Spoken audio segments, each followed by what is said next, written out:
Okay, the next up, video 7, is the free market idea, and this is like Trussonomics, okay? This was the idea behind it. The whole purpose of it was to increase the underlying trend rate of growth. Okay, so the underlying trend rate of growth is normally, in normal periods of time, is about 2%. That's prior to COVID, prior to Brexit, prior to the Chinese having a massive lockdown all over the country.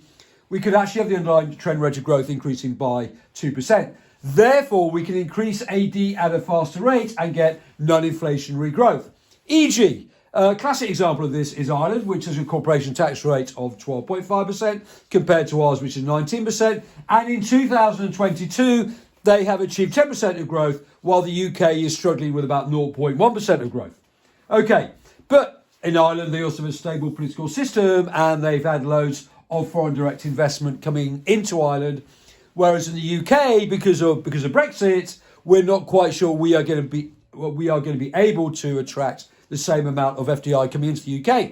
E.g., look at the amount of electric battery plants in the UK. Zero. Okay, it's been promised by the government, but there are zero. But they're popping up all over Europe now. Okay, so trust is all about making the cake bigger, and you have a bigger cake, and everyone can have a little bit more of their pie. Even if you are at the lower level, you might get a few tiny crumbs, but you will have a few more crumbs, so you will be a tiny bit richer. It may increase inequality, but we're all going to be better off, okay? And we do this through lower direct taxes. Okay, the idea is, with lower direct taxes, of course, then we create a more enterprising economy. Just as I brought my paper today, I found the previous Prime Minister of Boris Johnson, who was before Liz Truss, and Liz Truss was obviously before Rishi Sunak. Now he says we must have lower direct taxes. Okay, correct. Okay, so in Ireland, it's their corporation tax is 12.5%. What I would do when I draw the Laffer curve, which is the first thing we studied on this course, was they have a 12.5%. So you draw it at 12.5%. Now, if you have a corporation tax rate, according to this diagram, of 20%, then you're going to actually get less revenue back. So obviously, if this diagram is correct, and we don't know where the optimum tax revenue part is, no one really knows, then therefore you might decrease corporation tax. It's a bit of a guess for anybody. Okay, so yes, it's worked in Ireland, but I think Ireland has got a stable political system. Ireland's a really nice country, and Southern Ireland also speaks English, so it is a major factor in terms of attracting loads of FDI. And of course, they're also part of the European Union, unlike the UK. Okay, but they did do this in America as well, and they decreased corporation tax from 35% to 21%, with the idea that everybody in America would, on average, be $4,000 better off.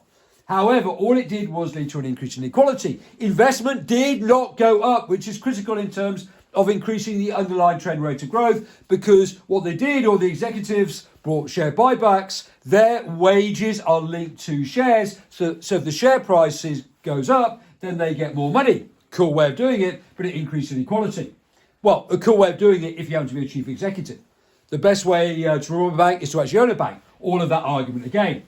Okay, so we move over to Ireland over here. Loads of FDI did in fact come in. Then you can talk the advantages of growth, more investment, more jobs. Therefore, we get more taxation revenue, and therefore we go back to the Laffer curve. So therefore, we decrease income tax, more enterprise, and as you know, that will increase the long run aggregate supply curve.